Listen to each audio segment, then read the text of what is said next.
Dr. Frank, what would be the best feature that you see for the Scribe program? Well, I think it's the fact that you're released from some of your time, effort in inputting data into a chart template, so that you can get on with other more pressing issues, or perhaps more pressing issues. It's always great to have a meticulously done chart, but if there are 3 other things that are going down at the same moment in a very busy emergency department, this just frees you up so that you can get back to doing some of the things that need to be done quickly. Have you noticed that you've seen, or have you been able to see more patients in the same amount of time because of the use of a scribe? That's a very difficult question for me to answer because we've changed our format of number of physicians on at one time and mid-levels on at one time. But I have more free time to oversee mid-level practitioners. I have more free time to go see patients quicker. And although I'm doing all those other things during the same period of time that I would normally have been working, I'm able to do those things and keep my patient volume up at the same level as it was before. So I guess the answer would be yes, but if you really just looked at my numbers, my raw numbers, they wouldn't be any different. But as I say, if I've got my raw numbers the same and I'm able to oversee 3 other people that I wasn't overseeing before, I must be doing a pretty good job. Right. Or the scribe system allows me to do a much better job. And before using our virtual doctor scribe program, had you ever used a scribe program? Never used any kind of a scribe program. Mm-hmm. And now that you have been using a virtual doctor scribe program, would you go back to working without a scribe? With a gun to my head, yes. Okay. And as far as because we know that our scribe is virtual. Now, does that limit the effectiveness of the scribe because he's virtual? No, I don't think so. I don't think people object to it at all in the rooms. I have a lot of people ask me about what's the thing in my ear, and I'm able to tell them quickly and succinctly that it's somebody who's taking notes for me. They're not seeing them, so they're not objecting to being violated. They hear the answers, which is what a nurse would be hearing in the same room. They don't feel like that's any breach of confidentiality because they know all of what they're taking down are the things that she and I are sharing as part of the medical record that's kept for their best interest. Mm-hmm. So, no, I think it's extremely well fashioned. And Dr. Fry, would you consider the scribe program a luxury or a necessity? That's a very difficult question. I think it's a luxury. I mean, you can do the same thing by yourself. It takes you much longer time. You're going to see less patients. You're not going to have as complete a chart because there are all little nuances that you've left out that they catch when they're listening, and they ask you, do you want this in like this, or do you want this in, and you give them an assent, and it goes on, or you dissuade them from recording it, and it goes out.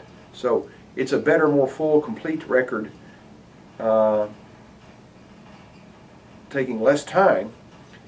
If you were made to do this on your own, your record would be less full, less complete, and you would be rushed. For people who are used to being rushed, it's nice not to be rushed. That's a luxury.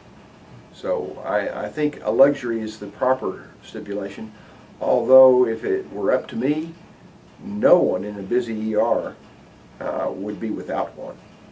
I think they are absolutely one of the foremost advances I've seen from my personal practice in the last 25 years.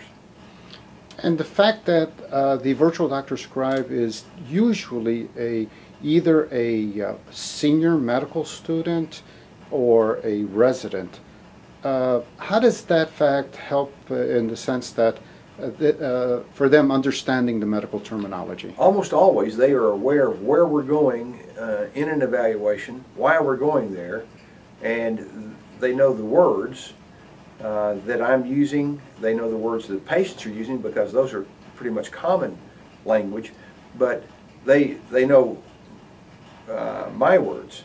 And just for instance, the other day I had a patient that had Fournier's gangrene. Okay, a Fournier's gangrene is something that doesn't occur that often. The scribe had no problem at all getting that in there, properly spelled, and it just made things flow a whole lot easier. As I was walking from the room telling him about what Fournier's gangrene was, he already knew what Fournier's gangrene was, and it was just simplistic. And walk us through a typical day whenever you start seeing patients. How do you work with our scribe, Dr. Fry? When I start the day, I boot up the computer and get my scribe online, and we voice test to make sure that he hears me and I hear him, and we share the images through the VPN, so that we know that we are picking up all those little nuances that we actually need to. And then I just go see patients. As I'm going down the hall and see the patient, I'm sharing with them things about a patient that are already written up. They can see most of those things because they've got the triage nurse's notes, and they can read those. And when I go in and I ask them questions, they may actually ask me to ask another question that I have not thought to ask, or some things that I occasionally just don't ask. I have a better feeling for some of these patients than they do, because I've been seeing them for 25 years. That may be why they want to ask a question that I wouldn't normally ask, because I've already determined from my previous encounters with these people, they're liars. Okay, so asking that question will not really help us very much to get to an answer. But their questions are always succinct and good, and in an appropriate setting with a clientele that one could trust, they would be a reasonable question. We had a very enigmatic patient the other day that one of the other doctors had seen, and they asked me to go look because it was a very big stumper. In fact, both the other ER doctor and the internist that was going to admit them both asked me to go look because it was an unusual rash in a lady who was seemingly very ill but did not appear as ill. And I asked a number of other questions that would not be the most common questions, and the scribe asked me, have they been traveling? Okay, and you know, that was one of the questions I was ultimately going to ask, but that was a very good question that they asked, because dingy was indeed one of the things in the differential. And you know, I had neither one of the other doctors had thought about that, and I said yes. I was going to ask her about travel down south, and she said, well, as a matter of fact, we have traveled, but it wasn't down there. It was to some other place where there was another indigenous problem in New Mexico. So, you know, having those questions and answers come back and forth are very good for patient care, and they tickle us to make a good review of systems complete in patients that are very difficult in their orientation. The most important thing, I think, is that over time, after you've used a scribe several times, there's a give and take in the analysis of patients that's extremely important. They already know what I've said and where I'm going, and they are pretty much aware of what are the things that, getting back to the last question, I think that their understanding of what I ask and what I don't ask becomes part and parcel of our relationship. So they are like my personal intern. But more importantly, they are an excellent source for making sure I hit every key that I need to hit to get the full benefit. And if I've come up short on a couple of things, they will ask me what to put or what to write. And then sometimes I have to go back and ask them because I haven't asked them. But they listen. That is one of the problems. Occasionally the sounds in the room are so loud or so muffled or so chaotic because they've got other family members in the room.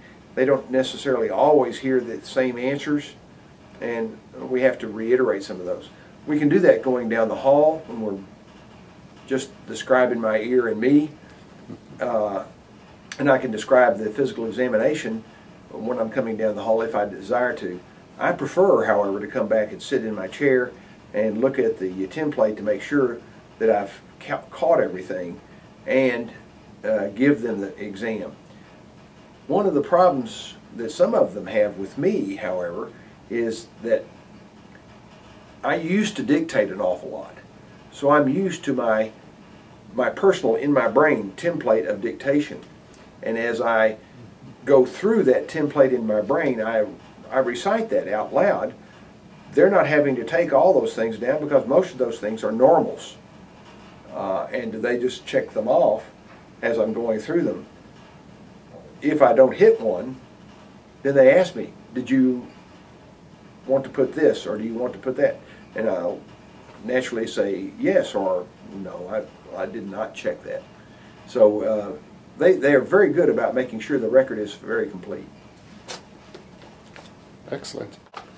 Concerning the capability now, after working for a few months with the scribes and their handle on the EMR that your ED group is using, how do you feel the proficiency after a couple of months of working with our scribes and them able to handle the EMR?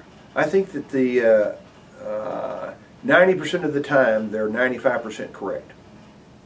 Okay, so how does that lay with the land? When I was dealing with nurses pulling the templates on a paper system, they were right 80% of the time in pulling the right template. They were correct about 85 to 90% of the time about what to do for the patients. Our scribes are, as I said, 90-95 for both formats. They know where I'm going, why I'm going there. The ones who, some of the scribes I've worked with probably 1, 2, 3, 4, 5, 6, 7, 8. I've worked with 8 scribes so far, and I think that 6 of them are superb, and 2 of them are not superb, but they're getting better all the time, and their continued use of the system makes them more proficient. There are sometimes things that I'm not sure which template is the best one, and I don't have a preference sometimes. For instance, an insignificant dermatological problem. Do you want to put that on a dermatological thing, or do you want to put it on a general medicine or general pediatric thing? Probably doesn't matter very much. You're going to capture the same data with both forms. It's a matter of how much free typing is done. And for me, it's not a problem at all. But for the scribe, it may be a small amount because it's usually 1 or 2 sentences that they have to add on a form that they wouldn't have to add if they had chosen exactly the right form. I think probably is a mute issue. By and large, however, the more they use it, the better they become with it. The better they become with it, the better they become with it. Well, Dr. Frank, thank you very much for using our Virtual Doctor Scribe program. And it's my pleasure. Well, yes, sir. Well, thank you very much. Thank you. Anything else?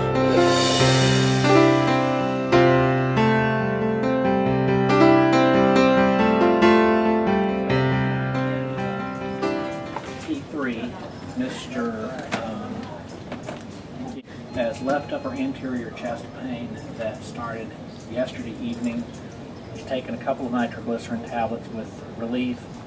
States that he's having nausea and several episodes of vomiting, and reports that this pain is similar to his reflux pain, which he gets. Says that it's not like his cardiac pain. He describes the pain as sharp and also as a pressure in the left upper chest. It's non-radiating.